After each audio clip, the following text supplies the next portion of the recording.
Hey everybody, busy work day today, so I'm kind of going to do a very quick little video here on my phone rather than my usual setup at home with my books behind me. But I wanted to do a very brief update on a story regarding Russian economic situation and specifically the question of privatization. And I think this is really important that people understand this because, despite the fact that I think everybody who follows Eastern Europe and Russia knows that, Russia's long since not a socialist society. Russia is very much a capitalist society, and yet still, since the war in Ukraine especially, you find that many on the left often pretend not that Russia isn't capitalist, but that it somehow retains some of the features of a social democratic state or some degrees of socialism, state ownership, and so forth. This is, of course, utterly nonsense. This is, again, an example of people who know very little,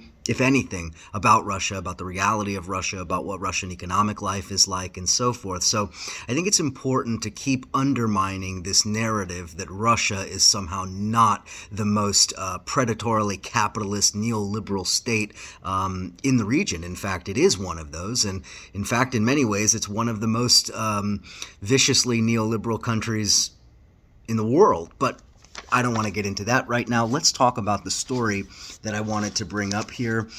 This is based on some statements that were made by Alexei Moiseev, who's the Deputy Minister of Finance for Russia. Now, he was talking about the issue of privatization, and he basically makes and I'm going to paraphrase what he says here, but he basically makes the point that large-scale privatization of the Russian economy is necessary. But first, you have to have a market and you have to have an internal investor.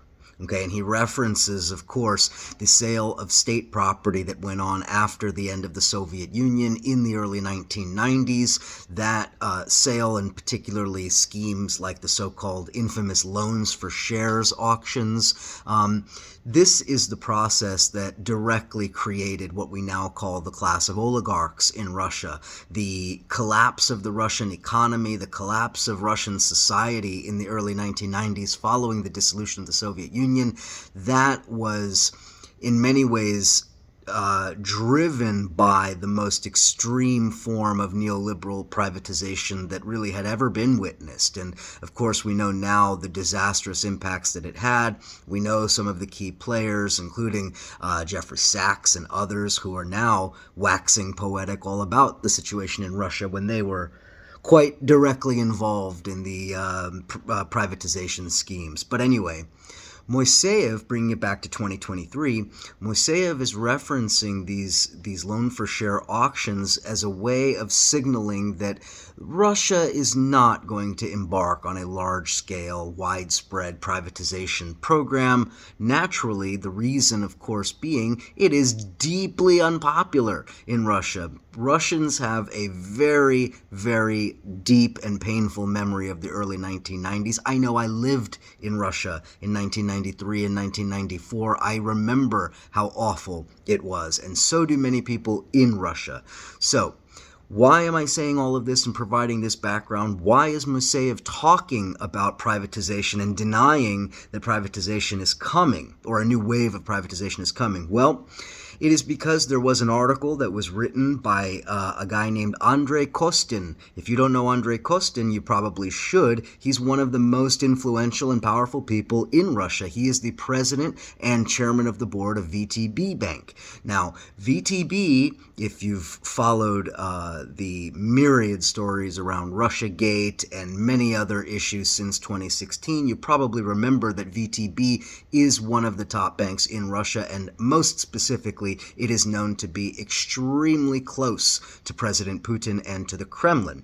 So, Kostin wrote a piece, he wrote an article, basically calling for a widespread wave of a new round of privatization, and he described it as a way of financing what he called priority investment projects. Again, speaking like, any banker, any influential, head of a major bank would. Kostin says, and this is important, Kostin says in his article that Russian businesses, and again, we're really mean, we're really talking about oligarchs here, but Russian business has accumulated large sums of investment capital.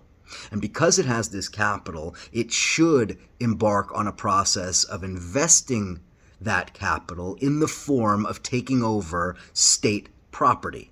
In other words, privatizing the remnants of what is state property. Now, this is really fascinating because, again, we're talking about one of the richest and most powerful people in Russia. Well, I shouldn't say richest. I don't know what his actual worth is, but he's the head of one of the primary banks in Russia. And he's saying something that is deeply unpopular. And yet, he's very close to Putin. So what's going on here? The Deputy Minister of Finance denies that privatization is coming at the same time that the head of VTB Bank is calling for a new round of privatization. Okay, so Moiseyev, who's the Deputy Minister of Finance, says that privatization is good. Neoliberalism is good. Privatize everything, that's good. But we can't do it right now. We can't do it right now because we don't have a good opportunity in the current situation. Interesting formulation here. He's not saying that the neoliberal privatization process is bad. In fact, he's saying it's good. He's saying that's what Russia wants, but just not right now. It is interesting. We have to think about this because, as I said, it is a sensitive subject in Russia. The scars of the early 1990s are absolutely palpable. VTB is close to Putin. Are they floating what they know to be an extremely unpopular decision in order to be able for Putin to distance himself from it? Say, that's just the opinion of a banker. That's not state policy, right?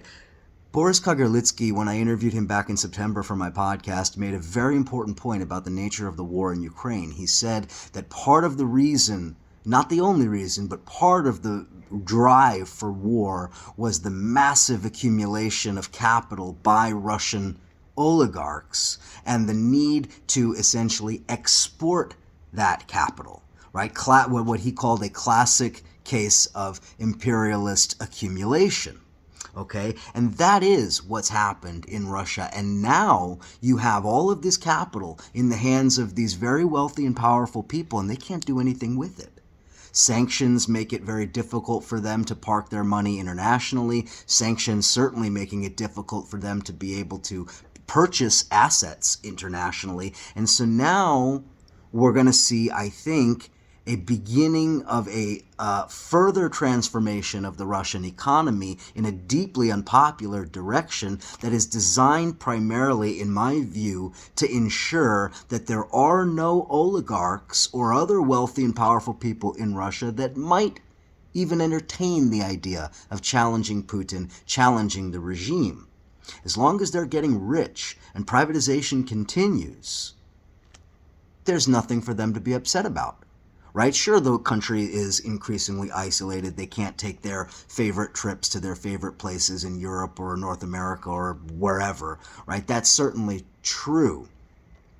We have a situation now where these oligarchs, these capitalists in Russia are desperately looking for a way to begin investing again. How are they going to do it? They're going to invest in Russia because they have no other choice. This is something that we have to keep an eye on. I will post the link to this as well. If you're seeing this on YouTube, go over to the Patreon, patreon.com/Eric Draitser. I'm going to have much more there. And hey, maybe I'll do these on my phone, little short videos from time to time as well, in addition to the longer videos. Thanks so much for the continued support. Talk to you all again next time.